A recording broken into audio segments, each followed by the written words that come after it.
Bagaimana kita bisa mencontoh Rasul kalau nggak ngerti sejarahnya? Kan begitu Pak ya? Nggak mungkin. Nggak mungkin kita bisa mencontoh perilaku Rasulullah itu kalau sejarahnya saja nggak tahu. Nah sekarang orang-orang kafir itu banyak cara untuk menghambat terutama anak remaja kita supaya nggak kenal nabinya.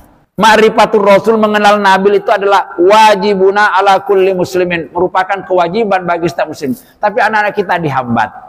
Coba di rumah kita lah orang Islam. Kalau kita tanya, ada nggak buku tarikh sejarah riwayat Nabi di rumah kita orang Islam? Padahal anak kita mungkin sekolah itu kadang-kadang nggak ada. Buku khusus yang tentang sejarah riwayat hidup Rasulullah itu.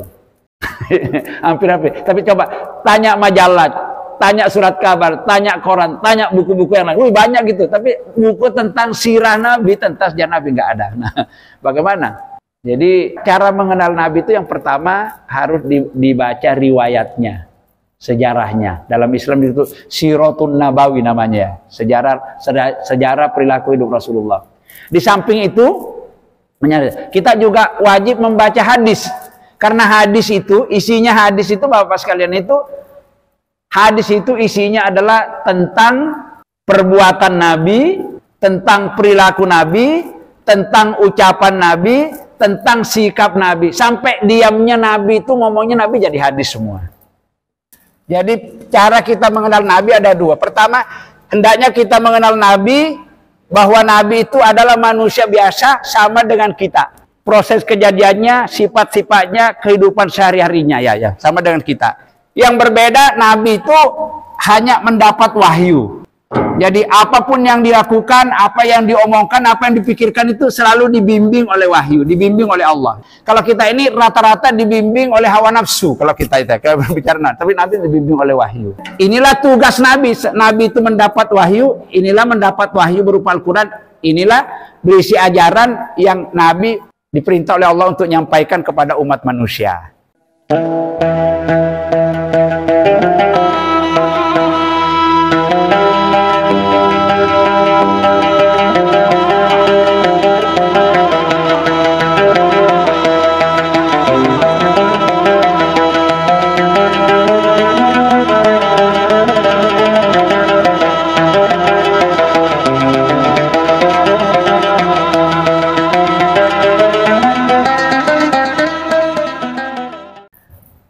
Ma'asyiral muslimin, bapak-bapak dan para jamaah sholat maghrib maupun sholat isya yang dirahmati Allah dan yang kami hormati, akan kita lanjutkan kajian kita pada malam hari ini.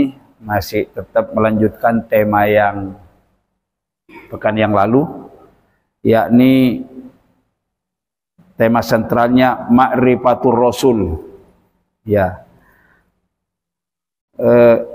langkah-langkah dan cara kita di dalam mengenal Rasulullah Sallallahu Alaihi Wasallam.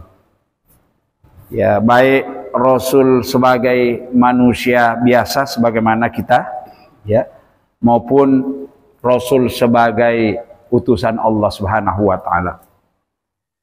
Di dalam surat Al-Kahfi, Allah Subhanahu Wa Taala berfirman, "A'udzubillahi minasyaitonirrajim." Ya, Muhammad, kamu nanti pasti akan ditanya oleh manusia, ya, tentang siapa Muhammad itu sebetulnya. Ya, kamu nanti akan ditanya oleh orang-orang yang hidup bersamamu, terutama di saat engkau diangkat menjadi Rasul. Nah, maka kata Allah ngajari Nabi, Kul innama ana basyarun mithlukum. Surat Al-Kahfi ayat 110. Katakan Muhammad, orang yang bertanya kepadamu baik tentang kepribadianmu, tentang statusmu, asal usulmu dan seterusnya, innama ana basyarun, ya, sesungguhnya aku ini, aku Nabi Muhammad, ana basyarun, aku adalah manusia. Mithlukum, sama dengan kalian juga. Nah, ini jadi Nabi Muhammad itu sama dengan kita, jadi ya sama. Cuman kegantengannya ya nggak sama. Ya. Sama dengan kita itu maksudnya Nabi Muhammad apa namanya, fisik bentuk tubuhnya sama. Kita ada kepala, ya beliau juga ada kepala, kita ada tangan, ya kita ada anggota tubuh yang lain, beliau juga seperti itu. Sama, punya rambut, ya punya telinga, punya mulut, dan seterusnya. Mithlukum, sama dengan kalian. Ya. Begitu juga sifat-sifat tertentu. Nabi Muhammad, kita makan, Nabi Muhammad juga makan. Kita tidur, Nabi Muhammad juga tidur. Kita bekerja, Nabi Muhammad juga bekerja. Kita kawin, kita berkeluarga, Nabi Muhammad juga berkeluarga. Kita punya tetangga, punya istri, punya anak, punya keluarga, Nabi Muhammad juga seperti itu ya. Ya, katakan. Jadi kenapa Allah ngajari Nabi kayak gini? Khawatir Nabi Muhammad itu karena memang manusia pasti nanti memiliki kelebihan-kelebihan dibanding dengan manusia yang lain. Takut manusia itu over sebagaimana yang terjadi pada diri Nabiullah Isa alaihi salam. Karena Nabi Isa itu juga diberikan kelebihan oleh Allah Subhanahu wa taala, antara lain bisa menyembuhkan ya orang buta, bisa menghidupkan orang mati, bisa berbagai macam penyakit itu ya Nabi Musa. Ya, saking adanya beberapa mukjizat, sifat yang luar biasa, sampai-sampai penganutnya umatnya dianggap Isa itu sebagai Tuhan. Lah Allah nggak mau nanti Nabi Muhammad dianggap Tuhan oleh anutnya. Maka kul innama ana basyarum mithlukum. Muhammad, nanti kalau ada orang bertanya kepadamu tentang keadaan dirimu, sifat-sifatmu dan seterusnya itu ya, jawab, katakan aku tuh sama dengan sampean. Nah, cuman ada kelebihannya. Innama yuha ilaikum. Hanya saja kelebihanku, aku itu diberi wahyu oleh Allah. Sampean enggak, kira-kira begitu. Aku ini diberi wahyu oleh Allah, sampean tidak diberi wahyu. Artinya diberi wahyu itu apapun Rasulullah selalu dibimbing. Ya. Jadi Rasulullah itu tidak pernah berkata berdasarkan maunya sendiri, berdasarkan hawa nafsunya, selalu dibimbing oleh wahyu Allah. Nah, itu bedanya dengan kita ya. Nah, jadi dilihat dari segi unsur-unsur jasa dia, fisik dan kejiwaannya memang nggak jauh beda dengan manusia biasa. Cuma beliau itu lebih ganteng. Karena siapa Nabi yang paling ganteng? Yusuf ya. Nah, tapi dibanding dengan kegantengannya Nabi itu ya cuman separuhnya. Ya. Jadi katakan ada 100 kegantengan yang diturunkan Allah di muka bumi ini ya. Ya. Yang seperduanya itu sudah diberikan kepada Nabi. Sepertiganya kepada Nabi Yusuf, seperempatnya kepada seluruh manusia yang kita bagi-bagi dari dulu sampai sekarang. Nah, jadi kalau kita mau melihat kegantengannya Rasul dibanding, nggak ada manusia ganteng dibanding, karena itu sudah ya. Nah, itu dari itu. Tapi tetap Rasulullah walaupun seperti itu tetap manusia biasa. Cuma kelebihannya beliau itu innama yuha ilayya. Aku kata Nabi, aku itu diberi wahyu. Nah, aku ini selalu dituntun oleh Allah, diberi wahyu, dan wahyu itu apa yang aku terima disuruh oleh Allah untuk nyampaikan kepada seluruh umat. Apa wahyu itu? Yaitu berupa Al-Quran itu, yang kemudian dibukukan menjadi kitab suci Al-Quran. Nah, jadi cara mengenal Nabi itu, bagaimana caranya mengenal Nabi ada dua. Jadi pertama, kenal Nabi bahwa sebagai manusia biasa, Bashar, dan mengenal Nabi itu sebagai Rasul. Jadi ada dua, Muhammad sebagai manusia biasa dan Muhammad sebagai Rasul. Dari kecilnya udah banyak kelainan Pak, kelainan. Bahkan waktu bundanya hamil itu, Siti Aminah malah nggak merasa kalau dia hamil, nggak pernah kesakitan, melahirkan pun nggak pernah kesakitan. Ketika Nabi pun lahir itu banyak keanehan-keanehan di sekitar tempat kelahirannya, kota itu banyak keanehan-keanehan yang ya. Antara lain ada api yang disembah oleh orang-orang Majusi beratus-ratus tahun nggak pernah mati-mati itu. Ketika Nabi Muhammad mati api itu, ya, mati. Ya. Siapa wanita yang menyusui Nabi Muhammad itu? Suaibatul Aslamiyah ya. Ya, supaya Halimatus Sa'diyah ada dua ya Nazia ya. Ya. Nabi itu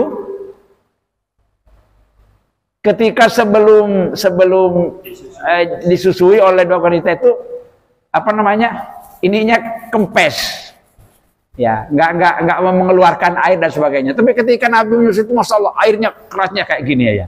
Ini juga keajaiban-keajaiban, banyak sekali keajaiban-keajaiban di sekitar Rasulullah Sallallahu Alaihi Wasallam. Ya, antara lain tentara Abroha yang berasal dari Ethiopia itu, ya, ratusan tentara bergajah ingin merobohkan Ka'bah. Ketika itu bertepatan dengan hari lahirnya Nabi Muhammad, maka dia dibinasakan oleh Allah Subhanahu wa taala itu. Tentara bergajah itu.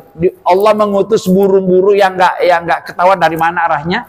Terus tentara bergajah jumlahnya lebih 300 gajah itu hancur. Sampai digambarkan oleh Allah dalam surat Alam taro kaifa fa'ala rabbuka bi ashabil fil ya. Faja'alahum ka'asfim ma'kul. Jadilah tentara-tentara bergajah itu tubuhnya itu hancur, ya, terbakar. Ya kayak dimakan nuklir lah kalau sekarang itu ya. Itu juga terjadi pada saat kelahirannya Nabi Muhammad SAW. Sampai menjelang remaja, anak-anak dan sebagainya itu cerita ringkasnya. Karenanya kalau kita ingin betul-betul menjadikan Nabi Muhammad teladan, contoh dalam segala perilaku kehidupan kita sebagai umatnya, tuntutan syahadat kita, maka kita harus betul-betul memahami ya Nabi Muhammad, terutama nanti sifat-sifat perilakunya, ya, akhlaknya.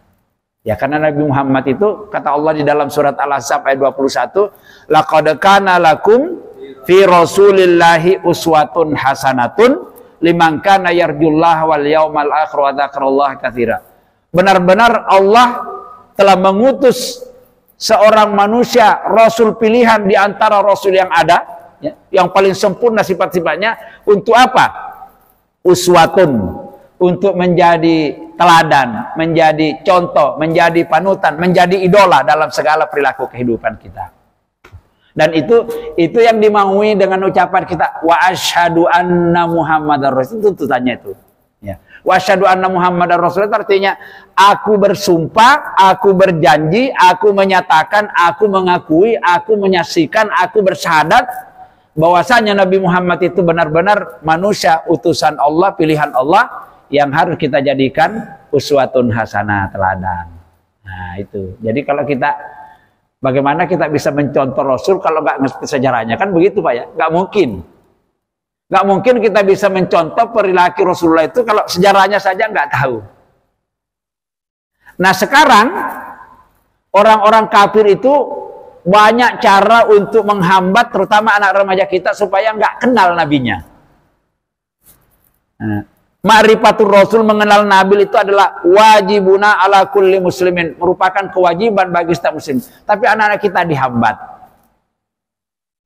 Coba di rumah kita lah orang Islam. Kalau kita tanya, ada nggak buku tarikh sejarah riwayat Nabi di rumah kita orang Islam? Padahal anak kita mungkin sekolah itu kadang-kadang nggak ada. Buku khusus yang tentang sejarah riwayat hidup Rasulullah itu. Hampir. Tapi coba tanya majalah, tanya surat kabar, tanya koran, tanya buku-buku yang lain. Banyak gitu. Tapi buku tentang sirah Nabi, tentang sejarah Nabi nggak ada. Nah, bagaimana?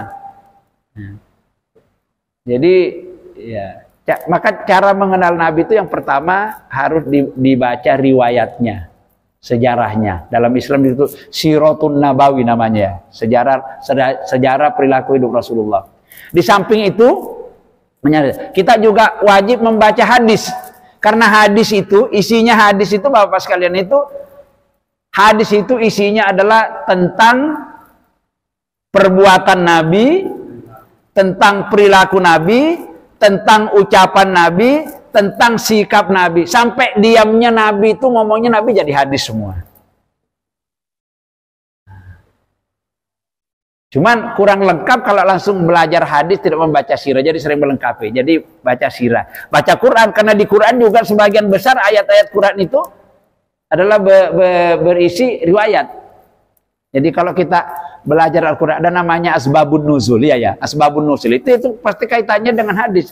Karena Al-Quran itu turun langsung dipraktekkan, diperagakan oleh Rasulullah SAW itu. Setiap ayat itu. Yang memakan waktu 22 tahun, 2 bulan, 22 hari. Ya. Makanya ayat itu nggak turun sekaligus. Dikit-dikit. Setiap malaikat Jibril datang kepada Nabi, Nabi diajari 5 ayat. Nggak pernah lebih.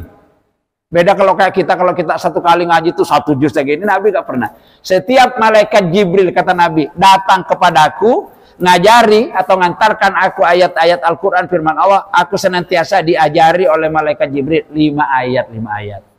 Nanti kalau sudah suatu saat datang Jibril ngontrol hafalan Nabi, ya. Terus dikontrol lagi, sudah dipraktekkan, nanti suatu saat datang lagi Jibril. Sampai memakan waktu 22 tahun, 2 bulan, 22 hari. Jadi lamanya Nabi ngaji itu gurunya malaikat 22 tahun, 2 bulan, 22 hari.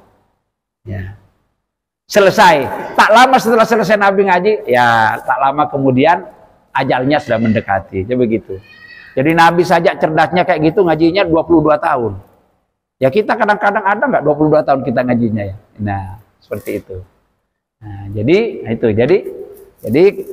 kalau kita ingin mengenal Nabi dengan sempurna, pertama baca sirahnya, sejarahnya. Yang kedua, baca warisannya. Warisannya Nabi itu ada 2, Al-Quran dan hadis.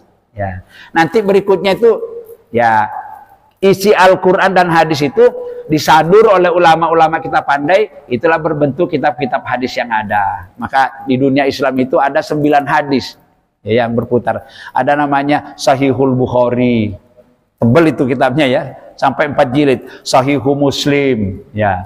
Kemudian Sunan Abu Daud, Sunan Tirmizi, Sunan Ibnu Majah, Musnad Ahmad dan seterusnya. Ada 9 kitab hadis yang beredar di dunia Islam. Andaikan dijejer dari sini sampai ke sana, kalau itu tuh nggak muat kitabnya itu ya. Nah, tapi sekarang dengan hebatnya penemuan modern, semua kitab hadis yang 9 itu bisa semua masuk di HP di sini. Kalau dicari di HP saya sudah ada semua di sini, 9 kitab hadis itu lengkap dengan terjemahnya. Ini hebatnya Pak, media ini. Jadi sekarang orang kalau mau rasa-rasa, oh nggak ada hadisnya, bisa di-download, dimasukkan di HP bisa. Sama persis Pak, nggak ada bedanya. Quran, tafsir semua ya beda gini ya. Jadi sekarang ini Masya Allah luar biasa, luar biasa kalau kita ini dengan dibantu gini. Ya. Terus kalau kita Quran, kitab, coba misalnya kita Sahihul Bukhari yang jumlah kitabnya itu ada 4 jilid, 1 jilid itu setebal Al-Quran, bagaimana kalau kita pergi bawa, kan susah. Di sini bukan cuma ini, masuk semua hadis, taruh di saku bisa terbawa semua. Nah, dan tulisannya kalau kecil bisa di zoom, diperbesar. Alhamdulillah kita hidup sekarang ini, kalau istilahnya kita masih mau bodoh kayak orang dulu ya kenemenan saya kira, karena tuh sarananya Pak sudah cukup banyak sekali seperti itu. Ini kembali kepada pokok persoalan, cara mengenal Rasul yang pertama harus apa tadi? Mengenal sejarahnya, ya tarikh atau sirah, ya sirah nabawi, tarikh nabawi itu ya sejarah Nabi ya. Atau kalau di Quran itu ada namanya Qasasul Anbiya, ya kisah-kisah 25 Nabi dan Rasul. Saya ada namanya kisah Nabi itu tebelnya kira-kira hampir 600 halaman. Tapi kalau dibawa ya susah juga. Ya mulai dari Nabi Adam sampai Nabi yang terakhir di situ ada, diceritakan semua lengkap dengan Quran dan hadis. Nah, gitu. Orang tua dulu kita itu Pak, kalau mengenalkan Rasul ke anak-anaknya pinter, gak ada orang tua sekarang. Orang tua dulu itu sambil ngayu nanya, dikenalkan Rasul itu melalui lagu Pak Win. Melalui lagu. Sekarang lagu dikenalkan lagu-lagu yang apa ya tuh, yang setengah. Kalau lagu-lagunya orang gila gitu loh ya. Jadi kalau Rasul dulu, apa orang tua kita dulu, saya masih ingat itu Mbak dulu sambil ngayun anaknya, sambil nyanyi kalau anaknya ya. Pada zaman dahulu kala, itu antara lain lagunya ya. Lahirlah seorang Rasul zaman dahulu kala. Siapa Mbah namanya? Nabi Muhammad namanya. Nama ibunya siapa? Siti Aminah ibunya. Coba belajar ya. Abdullah nama ayahnya, Abdul Muthalib nama kakeknya, kota Mekah tempat lahirnya, Madinah tempat hijrahnya. Nah, gitu loh saya. Setelah dewasa, umur berapa Nabi diutus jadi Rasul? Ya, setelah dewasa diutus menjadi Rasul. Siapa yang ngutus mbah? Oleh Allah yang kuasa. Allah itu siapa? Allah yang maha kuasa. Lah ini loh, melalui lagu-lagu itu cepet anak-anak jadi sampai gini kenal. Oh, zaman dahulu kala itu ada seorang Rasul, manusia yang hebat dan sempurna, cenenge Nabi Muhammad. Nama ibunya Siti Aminah, bapaknya namanya Abdullah, kakeknya namanya Abdul Muthalib, lahirnya di kota Mekah, hijrah dan wafatnya di Madinah. Kapan diangkat menjadi Rasul? Tatkala umurnya menjadi 40. Sebelum diangkat menjadi Rasul, Nabi dulu ya menikah dengan seorang janda kaya raya. Di Mekah itu tidak ada yang kalah kaya, namanya Khadijah, Siti Khadijah. Karena Khadijah ini orang yang kaya raya, maka Nabi itu sangat mendukung sekali lancarnya dakwah. Karena didukung oleh istri yang kaya raya. Sampai hampir habis istrinya Khadijah itu digunakan untuk dakwah penyebaran agama Islam.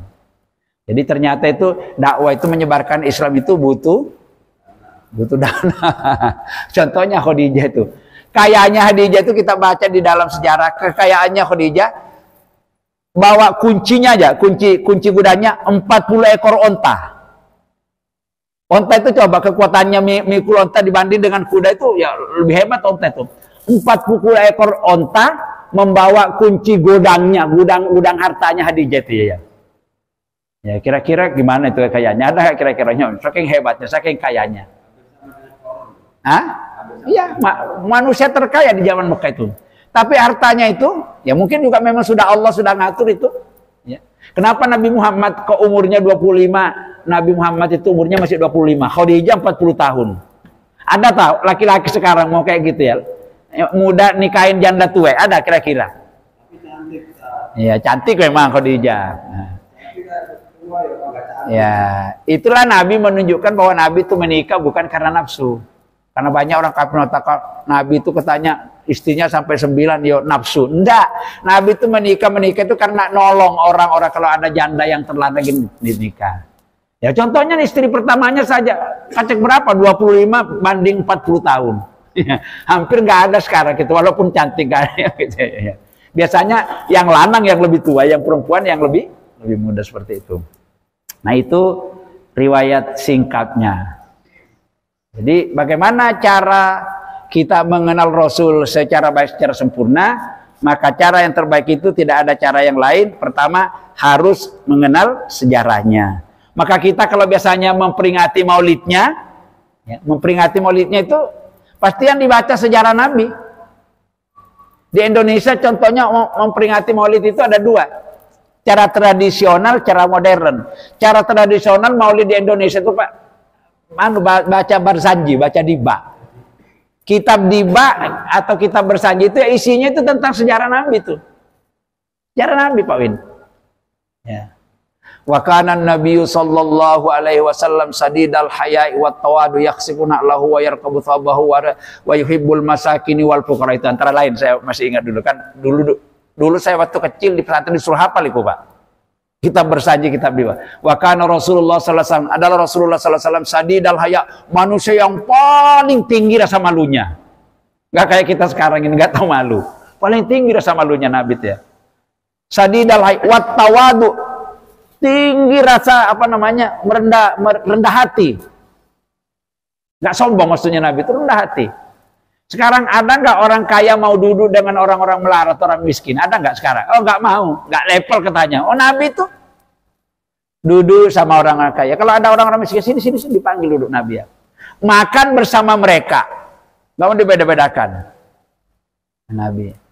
Ya. Terus Nabi juga menjadi melayani istilahnya keluarganya, terutama istri-istrinya. Ini Nabi juga ya, masa dia belanja ke pasar juga gini itu Nabi itu ya.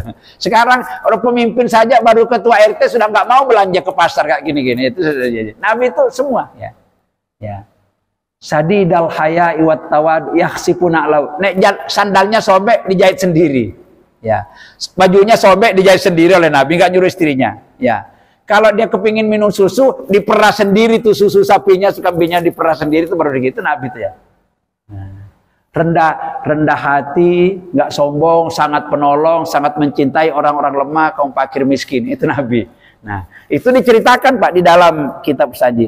Dan di Indonesia itu kalau Maulid coba lihat itu, ya secara tradisional di mana-mana pasti dibaan. Sampai kalau di Sulawesi itu Pak Iman pindah dari rumah ke rumah. Satu malam itu kadang-kadang Maulid itu ada 5 rumah. Di rumahnya ini, di rumahnya ini. Namanya makanan itu luar biasa. Terus saya lihat di adat istilahnya orang Bugis Makassar itu begitu. Jadi kalau kita pulang Maulid itu makanannya itu Pak Widodo bukan kayak kita di sini kayak bawa berkat pakai kerdus itu pakai ember Pak, ember itu. Kenapa begitu? Saking senengnya kalau Maulid Nabi itu ya. Jadi ada hadis yang sering disetir gini. Ya, sebetulnya bukan hadis, itu athar, perkataan Rasulullah. Man azzama maulidun Nabi sallallahu alaihi wasallam, ya, faqad ahabbahu wa man ahabbu kana ma'i fil jannah. Siapa orang yang mengagungkan, memuliakan hari kelahiran Nabi, ya, dengan mengadakan suatu rangkaian peringatan-peringatan untuk mempelajari sejarahnya ya. Berarti itu merupakan satu bukti rasa cinta kepada Nabi. Siapa yang mencintai Nabi maka nanti di sorga akan hidup berdampingan Nabi. Itu diyakini tuh. Hanya pada bulan Maulid itu tentean itu, wes ya, namanya makanan-makanan yang enak itu tentean gitu ya. Satu rumah pindah-pindah ke sini waktu itu di masyarakat Bugis Makassar, Sulawesi Selatan. Karena saya dulu lama di sana itu ya. Ya, di Jawa pun juga masih begitu ya. Ya. Contohnya kalau di daerah Yogyakarta dan Solo itu ada namanya skatenan. Cuman sekarang berubah dulu itu pesta-pesta makanan, sekarang berubah jadi pesta dangdut sekarang ya. Skatenan itu dulu gitu. Skatenan itu diambil dari kata syahadatain. Pensyahadatan. Ya, pensyahadatan. Karena lidah Jawa dulu agak kesulitan ngomong syahadatan, maka skaten ya, skatenan sekarang itu. Itu ternyata itu dilakukan pada peristiwa Maulid Nabi. Maulid Nabi. Nah, kenapa begitu? Ya itu tadi. Karena kalau kita tidak mengikuti Nabi, tidak mencontoh Nabi, ya kita nggak selamat. Nah, makanya nek Maulidnya datang itu dirayakan dengan berbagai macam cara. Cara tradisional itu tadi itu membaca solawat, membaca bersanji, membaca dibah, kan itu isinya sejarah Nabi SAW. Cara yang modern ya kayak kita itu, ya ngadakan serangkaian, ya tetap baca solawat, marhabanan itu, tapi panggil ustaz penceramah supaya menjelaskan sifat-sifat Nabi gitu ya, itu yang bagus. Karena kalau baca bersanji saja kan kita nggak ngerti artinya.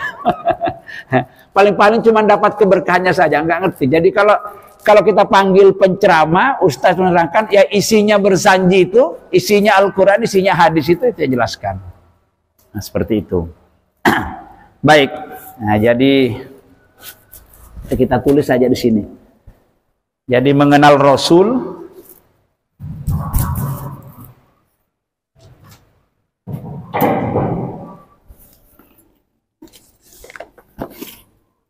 mengenal Rasul tadi ada 2 pendekatan ya.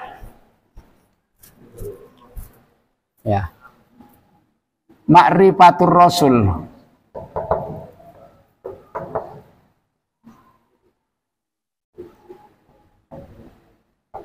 Ya, caranya ada 2. Mengenal Nabi sebagai basyarum mislukum.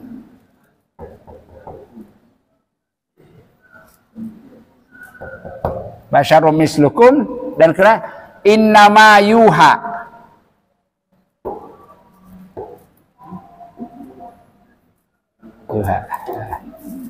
Jadi cara kita mengenal Nabi ada 2. Pertama, hendaknya kita mengenal Nabi bahwa Nabi itu adalah manusia biasa sama dengan kita. Proses kejadiannya, sifat-sifatnya, kehidupan sehari-harinya ya sama dengan kita. Yang berbeda, Nabi itu hanya mendapat wahyu. Jadi apapun yang dilakukan, apa yang diomongkan, apa yang dipikirkan itu selalu dibimbing oleh wahyu, dibimbing oleh Allah, dibimbing dengan oleh Allah ini itu ya. Kalau kita enggak, kalau kita ini rata-rata dibimbing oleh hawa nafsu. Kalau kita itu, kalau berbicara, tapi Nabi dibimbing oleh wahyu. Nah. Kemudian inilah tugas Nabi. Nabi itu mendapat wahyu, inilah mendapat wahyu berupa Al-Quran, inilah berisi ajaran yang Nabi diperintah oleh Allah untuk menyampaikan kepada umat manusia. Begitu juga nanti kita umatnya Nabi, terutama orang-orang yang memiliki ilmu yang memadai, disuruh nyampaikan ke orang lain. Kayak kita ini guru-guru ngaji. Ini yang guru-guru ngaji itu pewaris Nabi. Maka paling luar biasa itu. Guru ngaji itu loh Pak Win ya. Karena tidak bisa orang bisa baca Quran, tidak bisa orang mengenal Allah, tidak kalau tidak bisa ngaji. Karena di Quran semua. Maka kata Nabi, guru ngaji besok itu orang yang paling tinggi kedudukannya di hadapan Allah Subhanahu wa taala.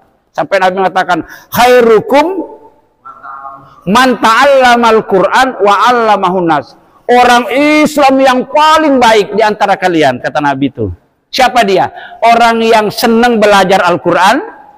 Ya, kayak kita ini belajar Al-Qur'an, kalau sudah bisa wa 'allamahu, senang ngajarkan kepada orang lain. Ya mudah-mudahan koyok Pak Woto ini banyak santri-santrinya. Mudah seperti itu. Mudah-mudahan seperti itu ya. Nah, itu manusia berbahasa.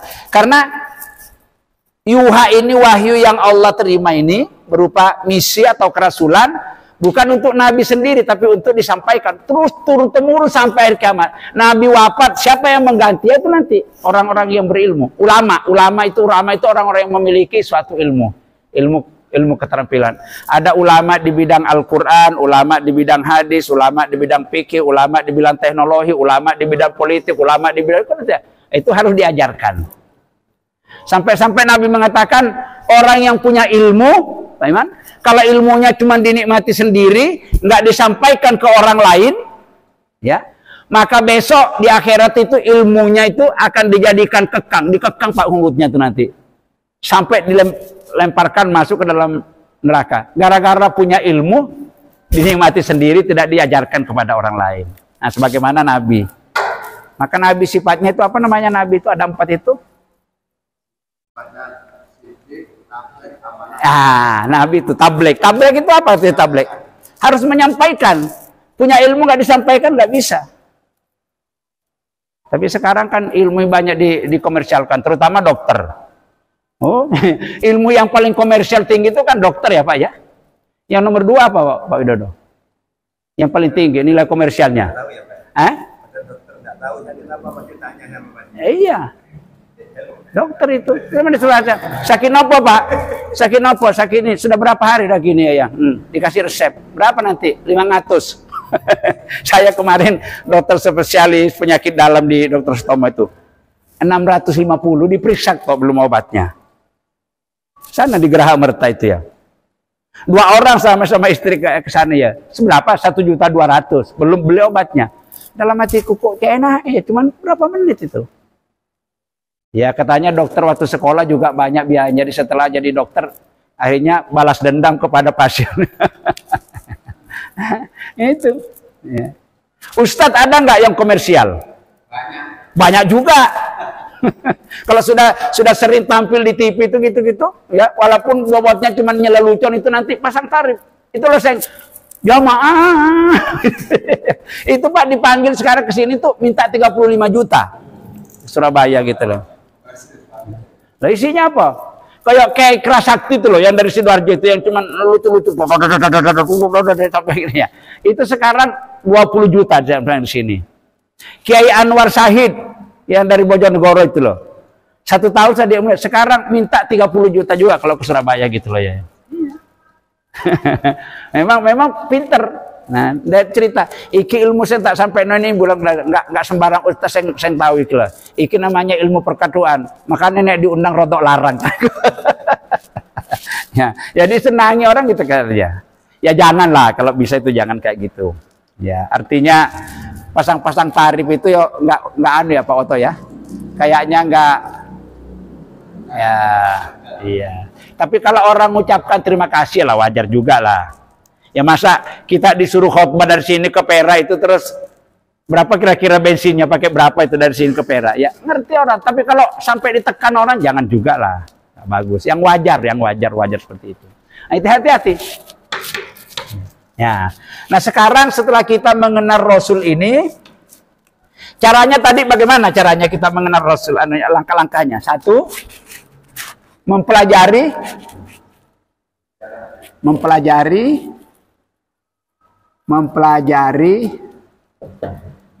sejarahnya, sejarah hidupnya ya, sejarah hidupnya. Terus yang kedua,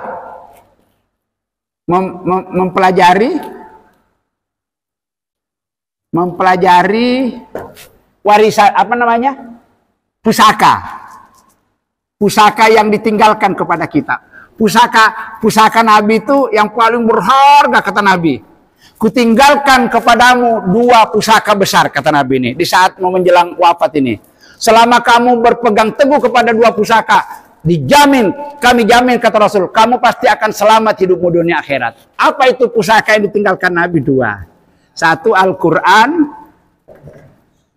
Yang kedua, Al-Hadis atau As-Sunnah.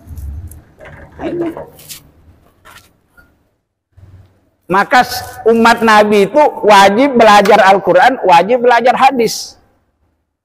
Kalau tidak belajar Al-Quran nanti jadi bodoh. Kalau sudah bodoh nanti ibadahnya nggak sempurna. Nah dari sini. Makanya dijamin Nabi. Ya. Di saat Nabi mau menghembuskan nafasnya terakhir, ini wasiatnya. Ummati, ummati, ummati. Sadar umatku, kutinggalkan kepadamu 2 pusaka besar. Selama kamu berpegang teguh, kamu mempelajari, mengikuti 2 pusaka besar ini, dijamin kamu pasti tidak akan sesat selama-lamanya. Pasti kamu akan selamat selama-lamanya. Apa itu? Nah, ikutilah Al-Quran, ikutilah hadis Nabi. Maka dengan membaca Al-Quran, dengan baca Nabi, kita juga nanti akan banyak tahu tentang Rasul. Nah ini.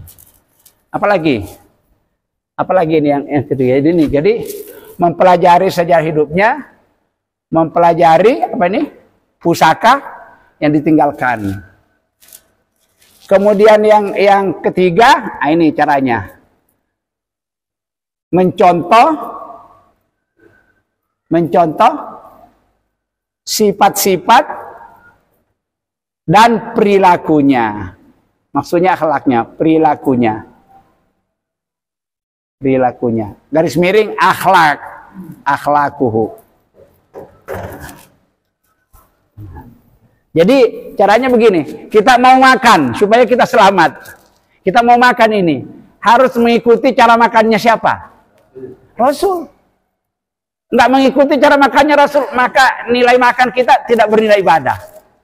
Gitu caranya. Jadi kalau ingin semua yang kita kerjakan dalam 24 jam ini bernilai ibadah, pertama niatkan karena Allah. Niatkan lillahi ta'ala. Ya. Yang kedua, contoh caranya Rasul. Niatkan karena Allah tapi tidak mencontoh Rasul, nggak diterima. Ya. Jadi yang ketiga, yang pertama niatkan karena mencari ridha Allah. Yang kedua mencontoh Rasul. Yang ketiga nasari dengan ilmu. Nah ini tadi harus pakai ilmu, itu amal itu ya. Yang keempat harus istiqomah. Ini syarat ini. Syarat diterimanya amal kita itu menjadi amal ibadah. 1, lakukan hanya karena ingin mendapatkan ridha Allah semata, bukan yang lain. Yang kedua mencontoh Rasulullah. Yang ketiga apa tadi? Yang ketiga, didasari dengan ilmu. Yang keempat, istiqomah. Jadi kalau misalnya nggak istiqomah, suruh sholat 5 waktu, sholatnya cuma maghrib. Ya, sholat maghrib, nggak sholat isya nggak sholat subuh, sholatnya nggak bisa, karena yang diperintahkan itu 5 waktu. Seperti orang cuma sholatnya seminggu sekali itu loh Pak. Ada nggak orang sholatnya seminggu sekali? Banyak. Sholat Jumat. Yang lebih lemah lagi 1 tahun sholatnya main 2 kali. 2 kali Pak Sodik. 1 tahun sholatnya main 2 kali. Kapan? Itu ya nggak bisa itu, Karena Nabi nggak ngasih contoh kayak gitu.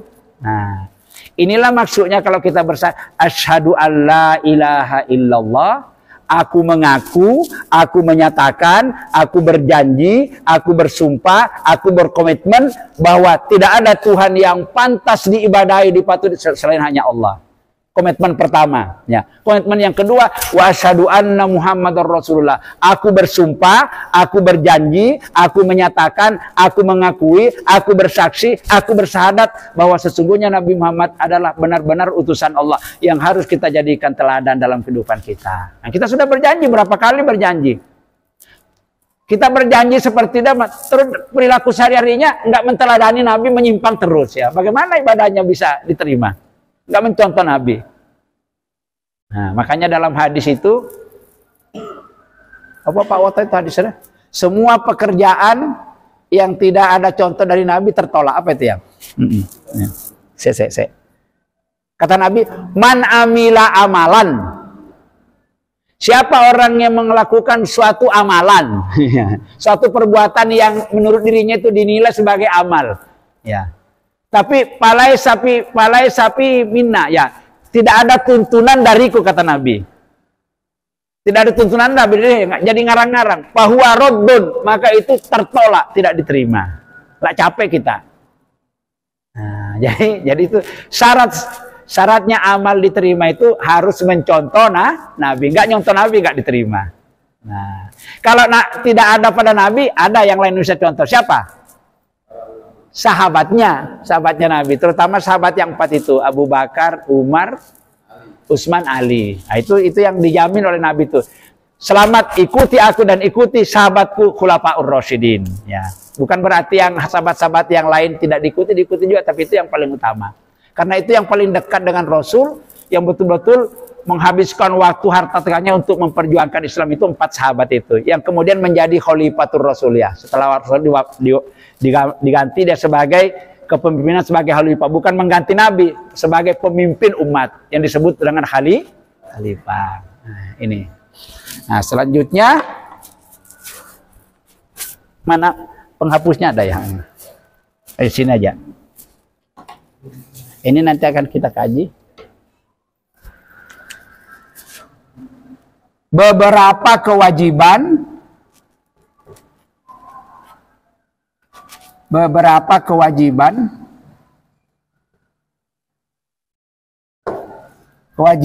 kita kepada Rasul. Mau habis isinya. Nah, jadi ada beberapa kewajiban kita kepada Rasul. Yang pertama, tasdiquhu fima akhbaro. Ya gini ya. Apa ini ya? Aduh. Saya bacakan aja, ini nggak bisa ini, ya. Jadi kewajiban setiap orang beriman, ya, kita ini, baik laki perempuan ini, kita memiliki beberapa kewajiban terhadap Rasul sebagai tuntutan 2 kalimat syahadat yang kita ucapkan setiap berapa kali dalam sehari semalam itu. Yang pertama, kewajiban yang pertama, al-imanu bihi. Ini wajib ini. Al-imanu bihi, kita wajib beriman kepada Rasul. Ya, kalau tidak salah rukun iman yang keberapa, Pak Woto? Iman kepada Rasul itu termasuk pada Nabi. Iman yang rukun iman keberapa? Amantu billahi wa malaikatihi wa kutubihi wa rusulihi. Urusan keempat.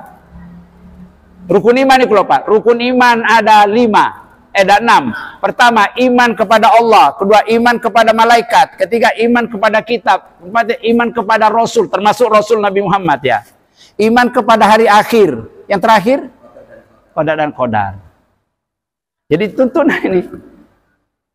Bagaimana caranya supaya kita benar-benar beriman, mengimani Rasul dengan sempurna? Balik lagi tadi. Jangan bosan, pelajari sejarahnya, riwayat hidupnya, supaya betul-betul kita kenal itu, ya. Karena kata orang, tidak kenal maka tak sayang. Tidak sayang maka tidak cinta. Tidak cinta maka tidak hormat maka tidak bisa mengikuti. Ya gitu urutan-urutannya ya. Jadi yang pertama itu betul-betul kita ini mengimani Nabi. Kita tidak boleh ragu-ragu bahwa Nabi itu adalah manusia utusan pilihan Allah, sengaja diutus ke permukaan bumi ini untuk menjadi menjadi teladan, menjadi penuntun umat manusia demi kebahagiaan keselamatan dunia akhirat. Nabi. Makanya orang kalau sholat enggak nyebut namanya Nabi, diterima enggak sholatnya? Ada orang sholat enggak mau sholawat di dalam sholat, enggak diterima, enggak dianggap sholat. Ada orang sholat enggak membaca syahadat, ya enggak diterima. Kita kan baca syahadat, at-tahiyatul mubarakatus sholawat. Nanti asyhadu alla wa asyhadu anna, itu rukun itu Pak Iman. Rukun sholat itu, kalau itu tidak dibaca enggak sah sholatnya. Saking pentingnya. Sholawat juga. Allahumma sholli ala sayyidina Muhammad. Enggak baca sholawat, enggak diterima sholatnya. Nah ini saking pentingnya bahwa ini kan menjadi janji setia kita di dalam sholat maupun di luar sholat itu ya, tentang syahadat ini. Nah yang kedua, mahabbatuhu. Tadi mengimani Nabi, yang kedua mahabbatuhu. Kita umatnya walaupun Nabi sudah tidak ada di muka kita, tapi mahabbatu, wajib kita mencintainya. Wajib kita mencintai Bagaimana caranya kita mencintai Nabi yang sudah nggak ada gini?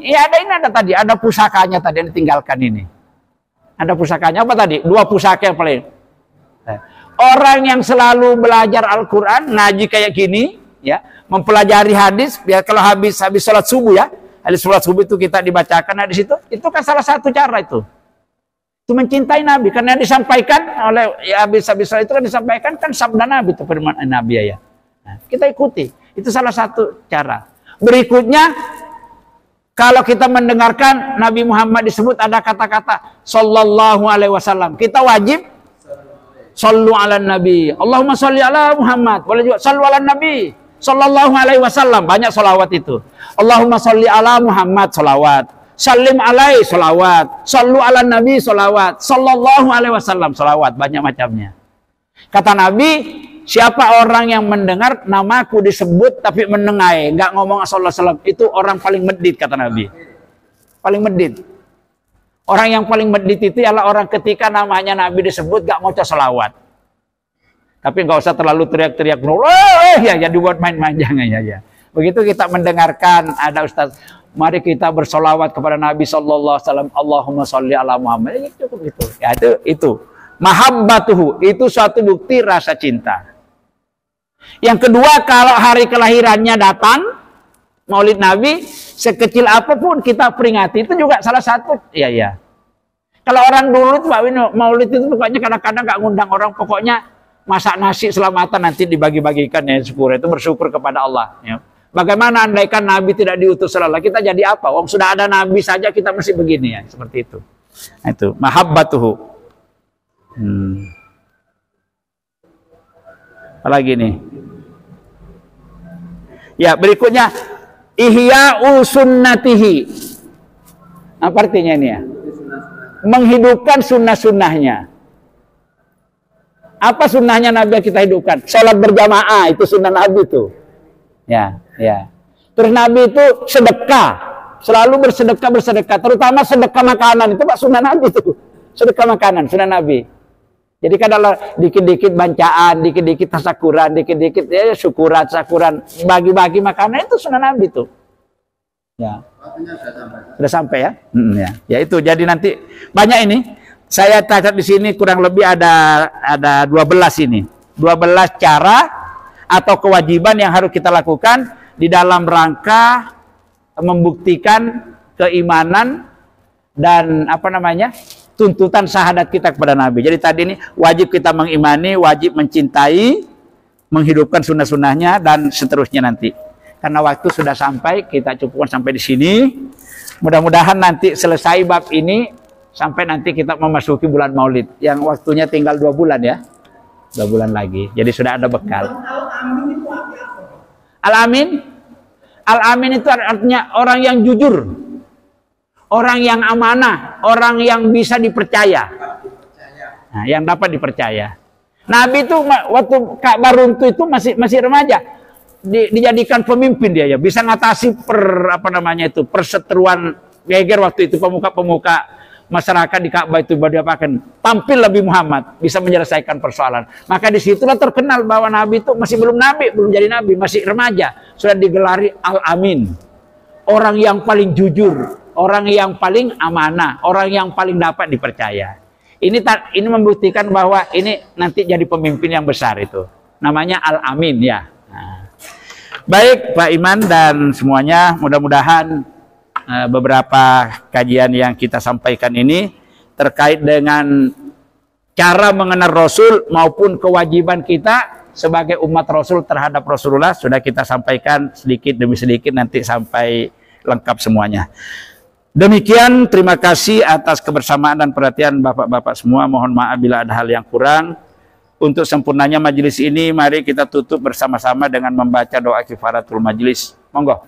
Bismillahirrahmanirrahim. Subhanakallahumma wa bihamdika asyhadu an la ilaha illa anta astaghfiruka wa atubu ilaik. Alhamdulillahirabbil alamin. Wassalamualaikum warahmatullahi wabarakatuh.